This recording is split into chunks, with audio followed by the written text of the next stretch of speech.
ओम शांति। 12 अक्टूबर 2023। बाबा के महावाक्य। मीठे बच्चे, श्रीमत पर चलो तो तुम्हारे सब भंडारे भरपूर हो जाएंगे। तुम्हारी तकदीर ऊंची बन जाएगी। प्रश्न: इस कलयुग में किस चीज का देवाला निकल चुका है? देवाला निकलने से इसकी गति क्या हुई है? उत्तर: कलयुग में पवित्रता, सुख और शांति का देवाला निकल चुका है। इसलिए भारत सुख धाम से दुख धाम, हीरे से कौड़ी जैसा बन गया है। यह खेल सारा भारत पर है। खेल के आदि मध्य अंत का ज्ञान अभी बाप तुम्हें सुना रहे हैं। तकदीरवान सौभाग्यशाली बच्चे ही इस ज्ञान को अच्छी रीति समझ सकते हैं। गीत: भोलेनाथ से निराला कोई और नहीं। ओम शांति। भगवानुवाच: कौन सा भगवान? भोलानाथ शिव भगवानुवाच। बाप भी समझाते हैं। टीचर का भी काम है समझाना। सतगुरु का भी काम है समझाना। शिव बाबा को ही सत बाबा भोलानाथ कहा जाता है। शंकर को भोला नहीं कहेंगे। उनके लिए तो कहते हैं आंख खोली तो सृष्टि को भस्म कर दिया। भोला भंडारी शिव को कहते हैं, अर्थात भंडारा भरपूर करने वाला। कौन सा भंडारा? धन दौलत सुख शांति का। बाप आए ही हैं पवित्रता सुख शांति का भंडारा भरपूर करने। कलयुग में पवित्रता सुख शांति का देवाला है, क्योंकि रावण ने श्राप दिया हुआ है। सब शोक वाटिका में रोते पीटते रहते हैं। भोलानाथ शिव बैठ सृष्टि के आदि मध्य अंत का राज समझाते हैं, अर्थात तुम बच्चों को त्रिकालदर्शी बनाते हैं। ड्रामा को तो और कोई जानते नहीं। माया ने बिल्कुल ही बेसमझ बना दिया है।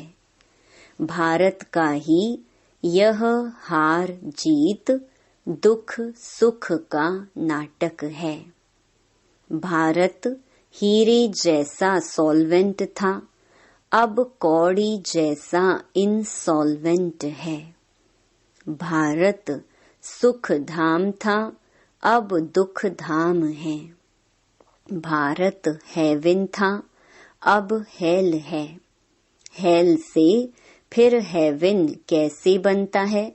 उसके आदि मध्य अंत का ज्ञान सिवाय ज्ञान सागर के कोई समझा न सके।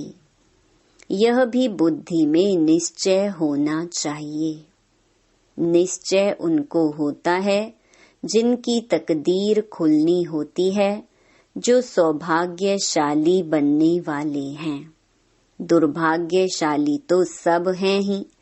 दुर्भाग्यशाली माना तकदीर बिगड़ी हुई है, भ्रष्टाचारी हैं। बाप आकर श्रेष्ठाचारी बनाते हैं, परंतु उस बाप को भी कोई मुश्किल समझ सकते हैं, क्योंकि उनको देह नहीं है। सुप्रीम आत्मा बात करती है।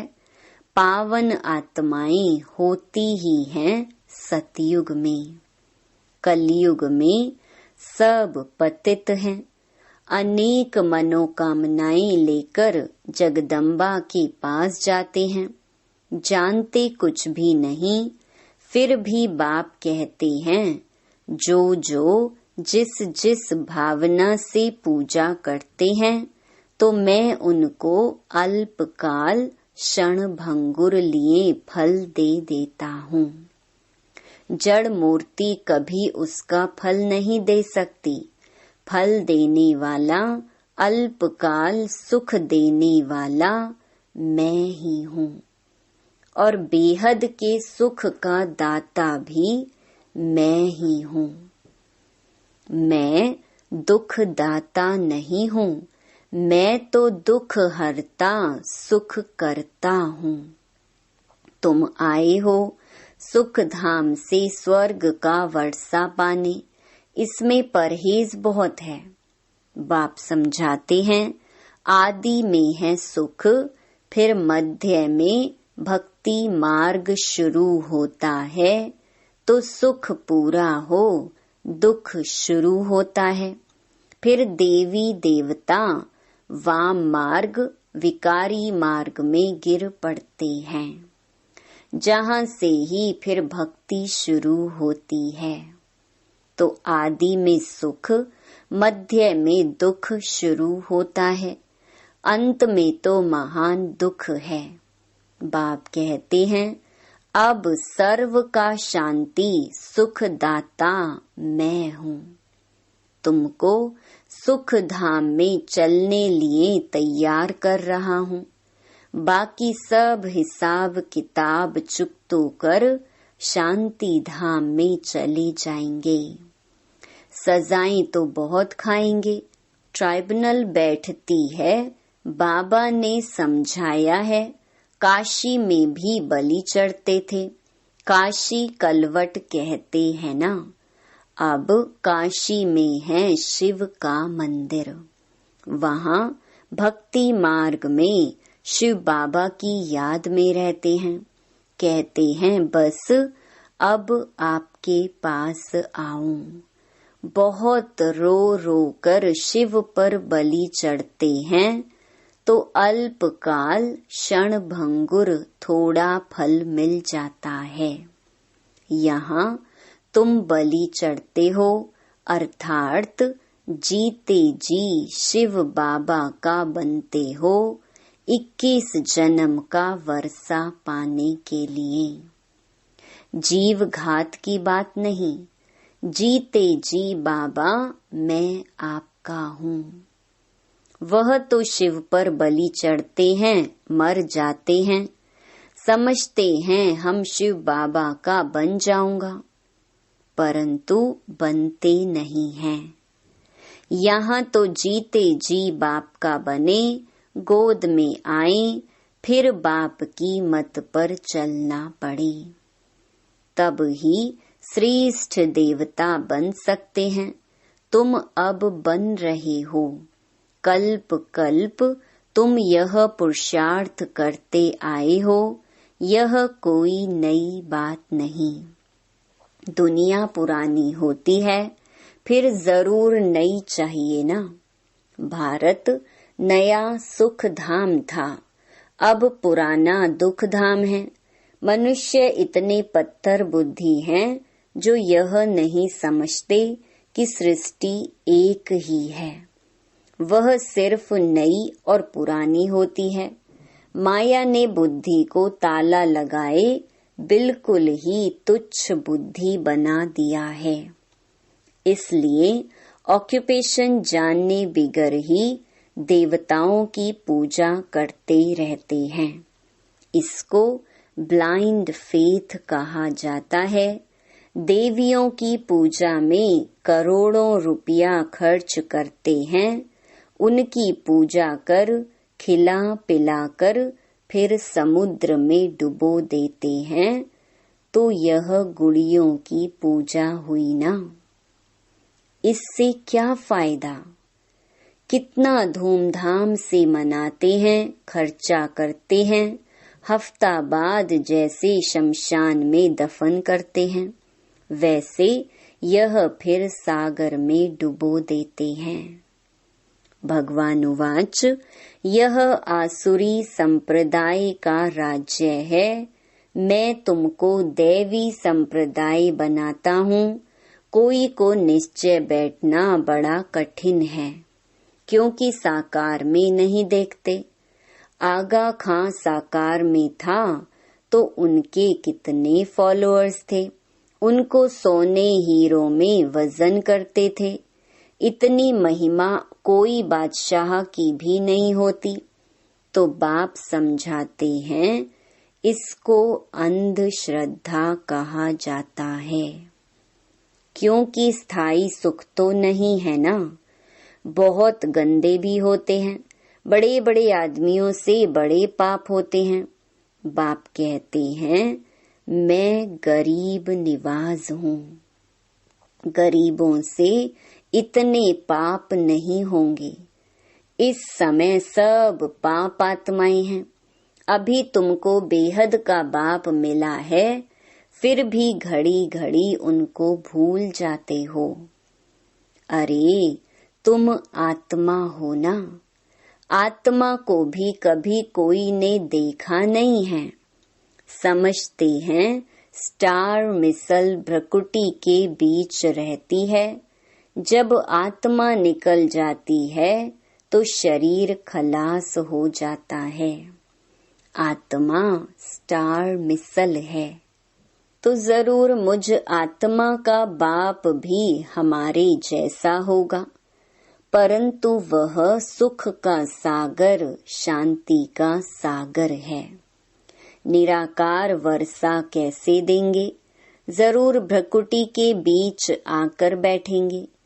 आत्मा अब ज्ञान धारण कर दुर्गति से सद्गति में जाती है।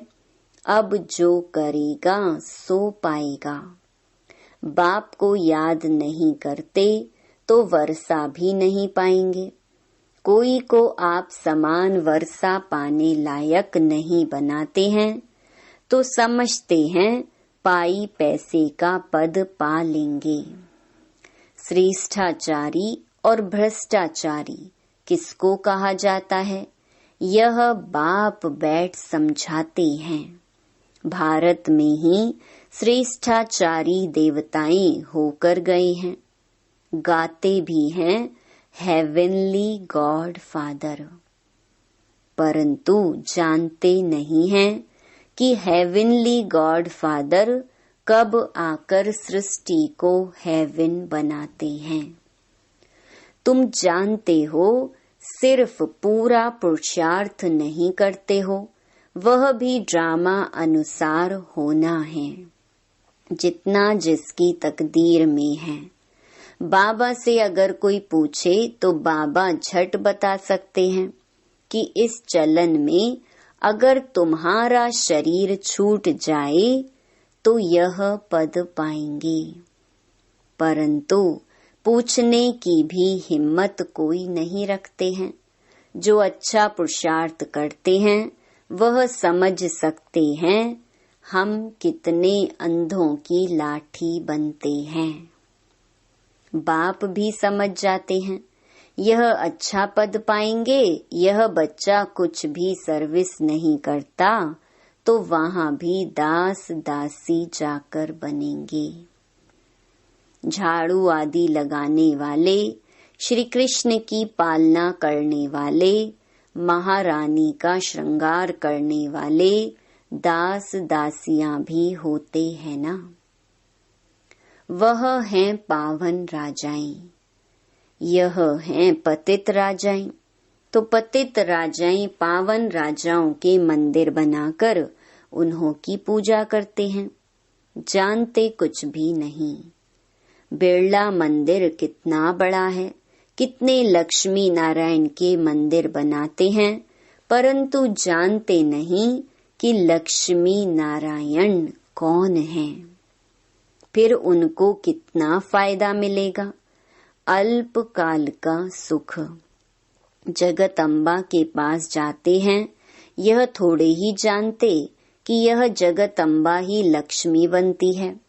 इस समय तुम जगत अम्बा से विश्व की सब मनोकामनाएं पूरी कर रहे हो, विश्व का राज्य ले रहे हो। जगत अम्बा तुमको पढ़ा रही है, वही फिर लक्ष्मी बनती है, जिससे फिर वर्ष वर्ष भीख मांगते हैं। कितना फर्क है। लक्ष्मी से हर वर्ष पैसे की भीख मांगते हैं। लक्ष्मी को ऐसे नहीं कहेंगे हमको बच्चा चाहिए या बीमारी दूर करो। नहीं, लक्ष्मी से सिर्फ धन मांगते हैं। नाम ही है लक्ष्मी पूजन। जगत अम्बा से तो बहुत कुछ मांगते हैं, वह सब कामनाएं पूरी करने वाली है। अभी तुमको जगत अम्बा से मिलती है स्वर्ग की बादशाही। लक्ष्मी से हर वर्ष कुछ न कुछ धन का फल मिलता है, तब तो हर वर्ष पूजा करते हैं। समझते हैं धन देने वाली है, धन से फिर पाप करते रहते। धन प्राप्ति के लिए भी पाप करते हैं। अभी तुम बच्चों को मिलते हैं अविनाशी ज्ञान रतन, जिससे तुम माला माल बन जाएंगे। जगत अम्बा से स्वर्ग की राजाई मिलती है, वहाँ पाप होता नहीं। कितनी समझ की बातें हैं। कोई तो अच्छी रीति समझते हैं, कोई तो कुछ समझते नहीं हैं, क्योंकि तकदीर में नहीं है। श्रीमत पर नहीं चलते तो श्रेष्ठ थोड़े ही बनेंगे। फिर पद भ्रष्ट हो जाता है। सारी राजधानी स्थापन हो रही है, यह समझना है। गॉड फादर हेवनली किंगडम स्थापन कर रहे हैं, फिर भारत हेवन बन जाएगा। इसको कहा जाता है कल्याणकारी युग। यह है बहुत से बहुत 100 वर्ष का युग, और सभी युग 1250 वर्ष के हैं। अजमेर में वैकुंठ का मॉडल है, दिखलाते हैं स्वर्ग कैसा होता है। स्वर्ग तो जरूर यहाँ ही होगा ना। थोड़ा भी सुना तो स्वर्ग में आएंगे, परंतु पढ़ेंगे नहीं तो जैसे भील हैं। प्रजा भी नंबरवार होती है ना, परंतु वहाँ गरीब साहूकार सुख सबको रहता है। यहाँ तो दुख ही दुख है। भारत सतयुग में सुख धाम था, कलयुग में दुख धाम है। यह वर्ल्ड की हिस्ट्री ज्योग्राफी रिपीट होनी है। गॉड एक है, वर्ल्ड भी एक है। नई वर्ल्ड में पहले है भारत। अभी भारत पुराना है, जिसको फिर नया बनना है। यह वर्ल्ड की हिस्ट्री ज्योग्राफी ऐसे रिपीट होती रहती है, और कोई इन बातों को नहीं जानते। सब तो एक जैसे नहीं होते हैं। मर्तबे तो वहाँ भी रहेंगे। वहाँ सिपाही लोग होते नहीं, क्योंकि वहाँ डर होता नहीं। यहाँ तो डर है, इसलिए सिपाही आदि रखते हैं। भारत में टुकड़े टुकड़े कर दिए हैं। सतयुग में पार्टीशन होता नहीं। लक्ष्मी नारायण का एक ही राज्य चलता है, पाप कोई होता नहीं। अब बाप कहते हैं, बच्चे मेरे से सदा सुख का वर्षा लो, मेरी मत पर चलकर। सदगति का मार्ग एक ही बाप दिखाते हैं। यह है शिव शक्ति सेना, जो भारत को स्वर्ग बनाती है। यह तन मन धन सब इस सेवा में लगाते हैं। उस बापू जी ने क्रिश्चियन को भगाया, यह भी ड्रामा में था, परंतु उनसे कोई सुख नहीं हुआ। यह मिलेगा, यह होगा, मिलना है सिर्फ बाप से, बाकी यह तो सब खत्म हो जाएंगे। कहते हैं बर्थ कंट्रोल करो, उसके लिए माथा मारते रहते हैं, होगा कुछ भी नहीं। अभी थोड़ी लड़ाई शुरू हो जाए तो फैमिन पड़ जाएगा, 1-2 में मारा मारी हो जाएगी। अच्छा, मीठे मीठे सिकिलधे बच्चों प्रति माता पिता बाप दादा का याद प्यार और गुड मॉर्निंग। रूहानी बाप की रूहानी बच्चों को नमस्ते। धारणा के लिए मुख्य सार। पहला, जीते जी बाप पर बलि चढ़ना है, अर्थात बाप का बनकर बाप की ही श्रीमत पर चलना है। आप समान बनाने की सेवा करनी है। दूसरा, अविनाशी ज्ञान रत्नों का दान कर जगदम्बा समान सर्व की मनोकामनाएं पूर्ण करने वाला बनना है। वरदान, सेवाओं में सदा सहयोगी बन सहज योग का वरदान प्राप्त करने वाले विशेषता संपन्न भव। ब्राह्मण जीवन विशेषता संपन्न जीवन है। ब्राह्मण बनना अर्थात सहज योगी भव का वरदान प्राप्त करना, यही सबसे पहला जन्म का वरदान है। इस वरदान को बुद्धि में सदा याद रखना, यह है वरदान को जीवन में लाना। वरदान को कायम रखने की सहज विधि है सर्व आत्माओं के प्रति वरदान को सेवा में लगाना।